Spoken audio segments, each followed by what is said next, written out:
राधे राधे। आप सभी को मैं शोभा मैराथन क्लासेस के इस परिवार में आपका हार्दिक अभिनंदन करती हूँ। और फ्रेंड्स, जुड़ चुकी हूँ आपके साथ फिर से एक नया वीडियो लेकर, जिसमें हम अपने जो क्लासेस हैं वो रेगुलर स्टार्ट करेंगे। तो फ्रेंड्स, लास्ट तक बने रहिएगा। वीडियो को लाइक शेयर सब्सक्राइब चैनल को जरूर कीजिएगा और सभी को शेयर कीजिएगा। इसमें अपन देखते हैं हमारे राजस्थान का सामान्य परिचय। राजस्थान के सामान्य परिचय में क्या होता है कि नॉर्मली अपने पॉइंट दे रखा है कि राजस्थान का सामान्य परिचय क्या है और अपने को इसको किस प्रकार पढ़ना है वो अपन देखते हैं। तो नॉर्मली जो आपके लिए बहुत ही सूटेबल और बहुत ही शॉर्ट है और आपके लिए सबसे बेस्ट जो ऑप्शन है वो यही है कि राजस्थान का सामान्य परिचय कैसे है, क्या क्या अपने को पढ़ना है, उसमें क्या क्या अपने को जानना जरूरी है। तो वो अपन यहाँ से देखेंगे। उससे पहले फिर से बोलना चाहूँगी, मैराथन क्लासेस के जो टेलीग्राम चैनल है उससे जुड़ जाइए। और जो मैराथन क्लासेस का यूट्यूब चैनल है उसको सब्सक्राइब कीजिएगा। उसके साथ साथ ही वीडियो को शेयर कीजिएगा और चैनल को सब्सक्राइब जरूर कीजिएगा। राजस्थान के सामान्य परिचय में सामान्य क्या होता है कि नॉर्मल अपने को कहाँ से कहाँ तक इसकी सीमा है, क्या क्षेत्रफल है, कहाँ से कौन सा जिला लग रहा है, सीमावर्ती जिले कौन से हैं, क्या अपने को वो ही इसमें देखना है। नॉर्मली अपने को ज़्यादा डीपली इसमें नहीं पढ़ना, सिलेबस बहुत ज़्यादा बड़ा है। और अगर आप शिद्दत से तैयारी कर रहे हैं तो ज़रूर ही आपका सिलेबस एग्ज़ाम पहले रिकवर हो जाएगा। तो राजस्थान का सामान्य परिचय देखते हैं। राजस्थान भारत के उत्तरी पश्चिमी भाग में स्थित है। अपन देखते हैं कि जो अपना इंडिया है वो इंडिया का शेप कुछ ऐसा है। तो इसमें अपना राजस्थान कहाँ है, ये है। तो ये नॉर्थ हो गया, ये ईस्ट हो गया, सॉरी ये ईस्ट हो गया, ये वेस्ट और ये साउथ हो गया।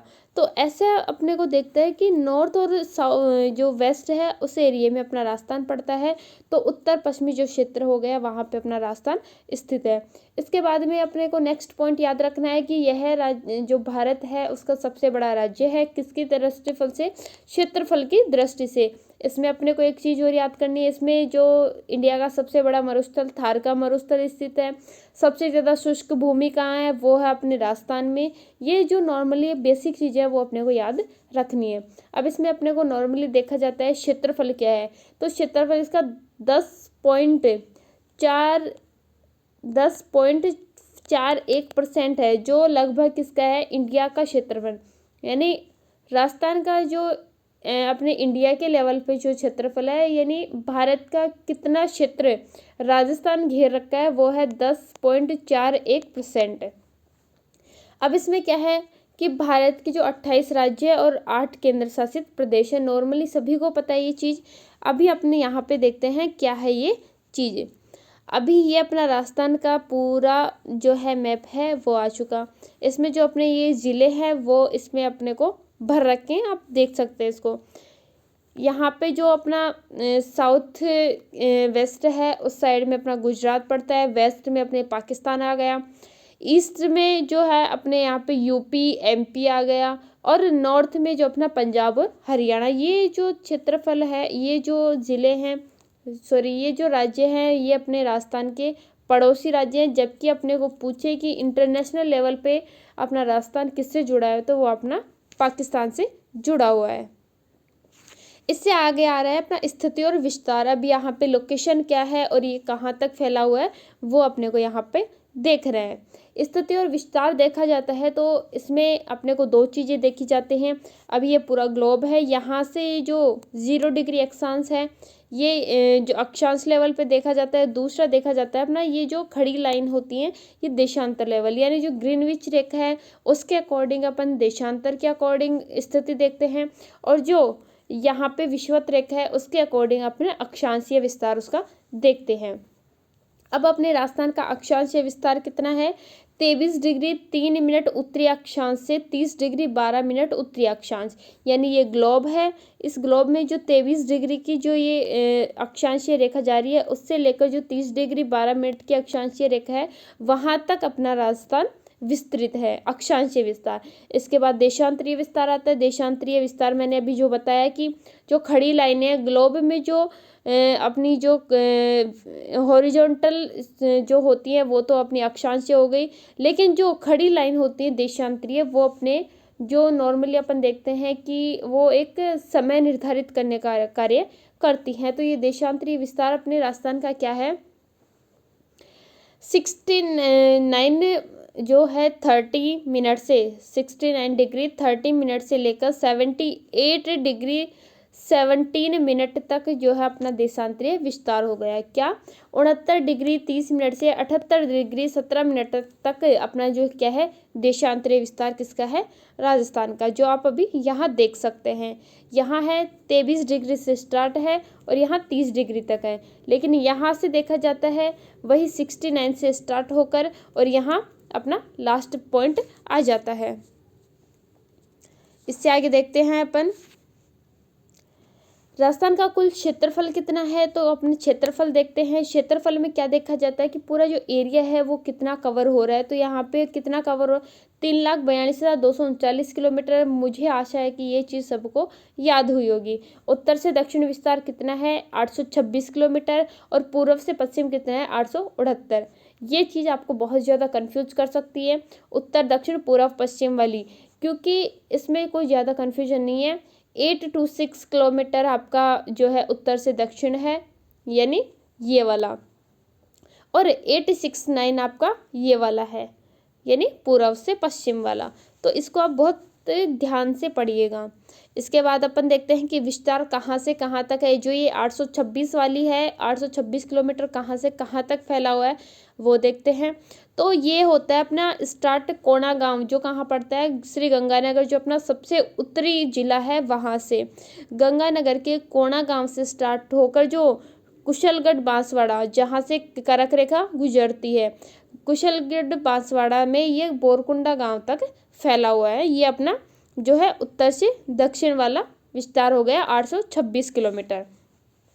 इसके बाद आता है पूर्व से पश्चिम वाला, कहाँ तक से कहाँ तक है। नेक्स्ट क्वेश्चन यही आता, क्योंकि बहुत बार एग्जाम्स में पूछा जाता है कि कहाँ से कहाँ तक फैला है। अक्षांशीय विस्तारीय ये जो विस्तार वाला, ये बहुत पुराना क्वेश्चन हो चुका है, लेकिन लगातार जो एग्जाम्स में जो रिपीट क्वेश्चन होता है उनका थोड़ा लैंग्वेज चेंज कर दी जाती है और कुछ क्वेश्चन को थोड़ा घुमा दिया जाता है, तो बच्चे उसमें कंफ्यूज हो जाते हैं।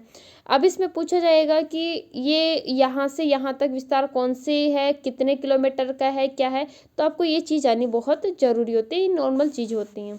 अभी अपने को पूर्व से पश्चिम वाला देखते हैं। पूर्व से पश्चिम सिलना गांव, जो सिलाना गांव जो कहे राजखेड़ा तहसील, ये धौलपुर में पड़ता है। सबसे जो है पूर्वी पॉइंट अपना, सबसे पूर्वी जिला जो है वो धौलपुर है और सबसे छोटा जिला भी वही है अपना। और जैसलमेर के जो कटरा गांव है, जो अपना एक उसको इंटरनेशनल पॉइंट पर आ जाता है, वहाँ तक ये फैला हुआ है 869 किलोमीटर वाला एरिया। ये आपका क्षेत्रफल हो गया। इसके बाद में ग्लोबीय स्थिति कहाँ है, ग्लोबीय स्थिति के अनुसार ये ग्लोब हो गया, यहाँ से उत्तर यानी 0 डिग्री अक्षांश से ऊपर है और यहाँ 69 से ये पूर्व में है। तो ये ग्लोबीय विस्तार के अनुसार अपना जो राजस्थान है वो कहाँ स्थित है, तो ये उत्तरी पूर्वी गोलार्ध में स्थित है। ये विषुवत रेखा से ऊपर वाला उत्तरी गोलार्ध और ये विषुवत रेखा से इधर वाला ये अपना पूर्वी गोलार्ध हो जाता है। राजस्थान का सबसे बड़ा जिला जैसलमेर हो गया, जो सबसे ज़्यादा शुष्क एरिया माना जाता है, और सबसे छोटा जिला जो कहाँ है धौलपुर। सबसे पहले सूर्योदय कहाँ होगा, कि अपने को पता है पूर्व से सूर्योदय होता है, तो सबसे पूर्व में कौन सा जिला है अपना धौलपुर, तो सबसे पहले सूर्योदय कहाँ होगा धौलपुर में, और अस्त भी कहाँ होगा धौलपुर में। अब इनमें इस देशांतरीय विस्तार के अकॉर्डिंग, देशांतरों के अकॉर्डिंग टाइम का उसमें इफेक्ट पड़ता है। एक देशांतर को पार करने में 4 मिनट का समय लगता है, तो जैसे जैसे अपन जैसलमेर की साइड बढ़ते जाएंगे, यानी पश्चिम की तरफ बढ़ते जाएंगे, तो टाइम में ये बढ़ोतरी हो जाएगी। अब राजस्थान में 33 जिले 7 संभाग हैं और 7 संभागों में 33 जिलों को बांटा गया है।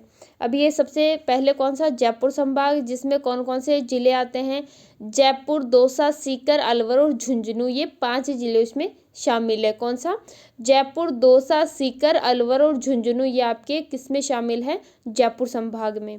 इसके बाद दूसरा है जोधपुर संभाग, यानी आपको संभाग याद करने की ज़रूरत नहीं है। सबसे ज़्यादा पॉपुलैरिटी कहाँ पे होती है, सबसे ज़्यादा देखा जाए तो अपना फेमस कौन सा है, जयपुर है पिंक सिटी के नाम से। उसके बाद जोधपुर आ गया, इसके बाद आपका बीकानेर आ गया क्योंकि शिक्षा विभाग है वहाँ पे, अजमेर आ गया माध्यमिक शिक्षा बोर्ड है, उसके बाद उदयपुर आ गया झीलों की नगरी, कोटा आ गया शिक्षा जो है शिक्षा का जो जिला है वो जिला है वो आ गया, और फिर आ गया भरतपुर अपना, जो ढूंढाड़ प्रदेश में आ जाता है। तो ये आपको ज़्यादा इसको डिफ़िकल्ट लेने की ज़रूरत नहीं पड़ती। हाँ, इनमें कुछ ऐसे ज़िले हैं जो आपको याद करने हैं। जैसे अभी मैं बता रही हूँ, जयपुर में जयपुरा हो गया, यानी संभाग के अकॉर्डिंग जैसे जो संभाग का नाम है वो तो जिला उसमें रहेगा ही, उसके साथ साथ उसके पड़ोसी जिले हैं वो भी उसमें शामिल हो जाते हैं। तो जयपुर के अकॉर्डिंग जयपुर, दौसा, अलवर और सीकर और झुंझुनू आपके जयपुर वाले, यानी 5 जिले आपके जयपुर संभाग में शामिल है।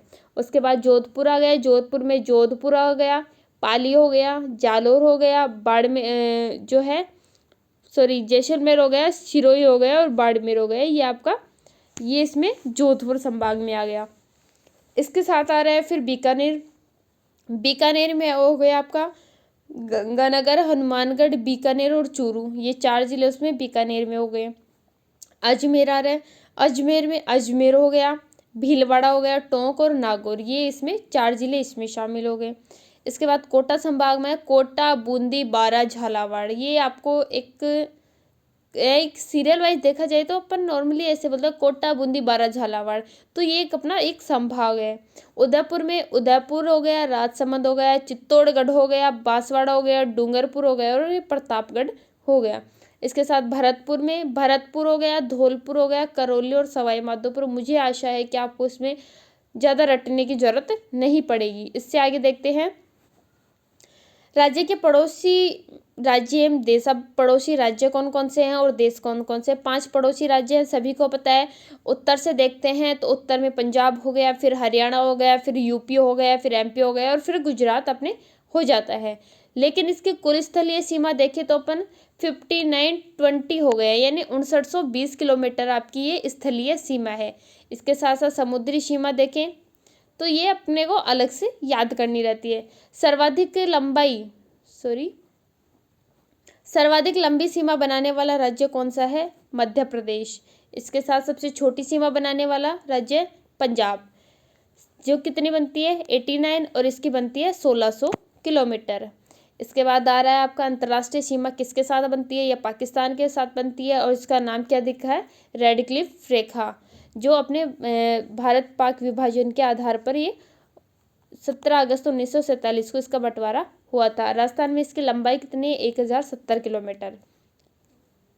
इससे आगे राजस्थान का इतिहास अब क्या है। नॉर्मली जो आपको बेसिक नॉलेज था राजस्थान का, कहाँ से कहाँ क्या है क्या नहीं है, वो आपको इसमें समझ में आ गया। इससे आगे अपन देख रहे हैं कि राजस्थान का इतिहास क्या है, किस प्रकार राजस्थान बना था, इसमें क्या क्या प्रक्रियाएं स्टार्ट हुई, तो वो अपन यहाँ पे देख रहे हैं। तो देखते हैं महाभारत काल से एवं ग्रंथों में राजस्थान के कई जनपदों में इसका उल्लेख मिलता है। ऋग्वेद सहित पौराणिक ग्रंथों, रामायण, चरक संहिता में, महाभारत में और व्रत संहिता में मरु प्रदेश वाला ये भाग मरु प्रदेश के नाम से इसका नाम आता है। अब ये मरु प्रदेश है। आर्यों का प्रारंभिक जनतंत्र है वो था ये। वर्तमान में इसका क्या है? बीकानेर, नागौर, मरु प्रदेश में जो यानी जो अपने मरुस्थलीय प्रदेश में जो जिले आते हैं वो इसमें आ गए, जिसमें बीकानेर हो गया, नागौर हो गया, चूरू हो गया, गंगानगर हो गया, जैसलमेर हो गया और बाड़मेर, ये कुछ जिले जो मरु प्रदेश में शामिल है। वर्तमान में इस क्षेत्र के विस्तार के साथ कुरु, मद्र तथा जांगल नाम के जनपदों का भी इसमें उल्लेख हुआ है। इसके साथ जांगल प्रदेश है, ये वर्तमान में कौन सा है? नागौर, बीकानेर, जोधपुर के कुछ भाग सम्मिलित हैं जिसको जांगल प्रदेश कहा जाता है। और इसकी राजधानी क्या थी? अहिछत्रपुर। ये प्रारंभिक है, ये जो अपना इतिहास हिस्ट्रिकल जो एरिया था वो इसमें माना जाता है, जिसका साम्य वर्तमान नागौर से प्रतीत होता है। यानी नॉर्मली अपने को कहीं पूछा जाए कि जांगल प्रदेश में मुख्यतः कौन सा जिला शामिल है तो उसमें नागौर नाम आएगा। मरु प्रदेश में आपको पता है कि जो मरुस्थलीय जो है वो इसमें शामिल हो जाते हैं। इससे आगे देखते हैं मत्स्य जनपद। मत्स्य जनपद का नाम आते ही आपके दिमाग में क्वेश्चन आ जाता है कि मत्स्य जनपद तो अपने अलवर वाला एरिया है और इसकी जो राजधानी थी वो विराटनगर, इसकी राजधानी जिसको बैराट कहा जाता है वो इसमें थी। अब इसमें देखते हैं कि इसका उल्लेख ऋग्वेद में मिलता है। मत्स्य जनपद का अपन नॉर्मली उल्लेख देखते हैं तो वो कहाँ पर मिलता है अपने को? वो मिलता है अपने को ऋग्वेद में। इसके साथ महाभारत काल में इसकी राजधानी क्या थी? विराटनगर, जिसको बैराट कहा जाता है। और ये अलवर और जयपुर में स्थित है। इसका स्थान व वर्णन चीनी यात्री युवांग च्वांग ने किया था। युवांग च्वांग ने इसका उल्लेख किया था कि मत्स्य जनपद भी है, इसका एरिया ये है, इसकी राजधानी ये थी। शूरसेन क्षेत्र है वो भरतपुर वाला अपना एरिया आ जाता है, जिसको ब्रज क्षेत्र अपन कह सकते हैं। भरतपुर, धौलपुर, करौली के जो अधिकतर भूभाग हैं वो इसमें शूरसेन प्रदेश में शामिल हैं। इसकी राजधानी क्या थी? मथुरा, जो अपने कृष्ण की भूमि है। बयाना प्रशस्ति में शूरसेन नामक राजवंश का भी वर्णन मिलता है। ये इंपॉर्टेंट है। बयाना जो प्रशस्ति है उसमें शूरसेन नामक जो राजवंश था उसका उल्लेख भी मिलता है। अपने साहस और शौर्य के लिए मालव, शिवी, अर्जुनायन एवं आदि जाति इसमें प्रमुख थी। इसके साथ 4वीं शताब्दी में इसमें जो यूनानी लेखक है सिकंदर, इसके समय शूरसेन या शौरसेन का उल्लेख किया गया है। आगे देखते हैं शिवी जनपद। शिवी जनपद भी जो अपन कह सकते हैं कि जो शैव जन अपने जो शिव के पूज्य थे, शिव को मानने वाले थे, वो इसमें आ जाते हैं।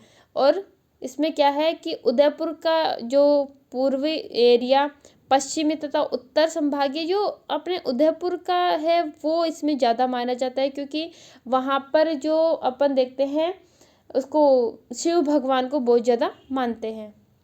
इसकी राजधानी क्या थी? माध्यमिका थी, जिसको मेदपाट या प्रागवाट भी इसको कहा जाता है। इसका उल्लेख चित्तौड़गढ़ के पास नगरी नामक गांव से मिलता है। फिर अर्जुनायन, अलवर और भरतपुर जो प्रांत थे उनके अधीन अपने विजयों के लिए प्रसिद्ध हुए। अर्जुन जो अपनी विजय जहाँ जिनके तीर से बाणगंगा नदी निकली थी अपने यहाँ अलवर के बैराट की पहाड़ियों से, तो उनके लिए ये प्रसिद्ध माना जाता है। इन्होंने मालवों के साथ मिलकर जो विदेशी जो लोग थे उनको परास्त किया था। मालव आ गया। मालव में कौन है? टोंक, प्रतापगढ़ और झालावाड़ का क्षेत्र इसमें शामिल है।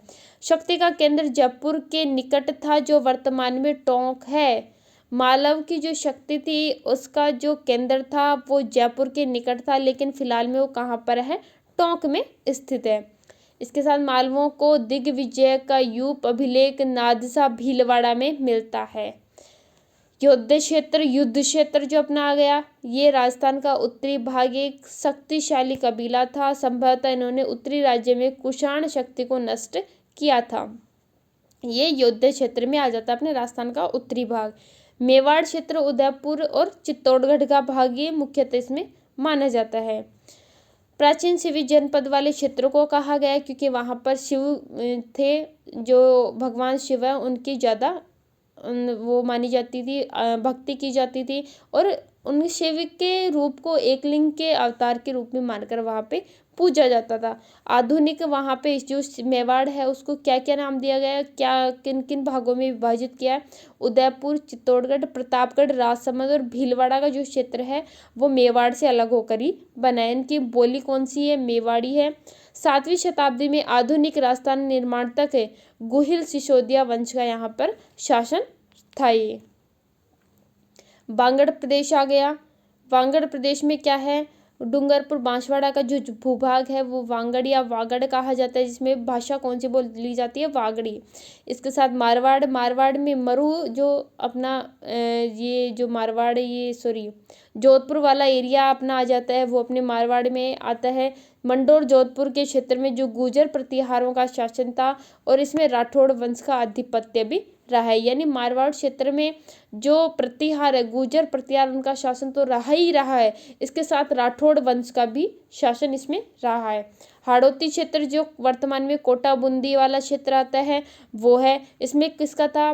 मीणा जाति का शासन रहा है। मीणा वंश के मीणा वंश का बूंदा के नाम पर इसका नाम क्या पड़ा था? बूंदी पड़ा था, जहाँ पे कौन सी भाषा बोली जाती है?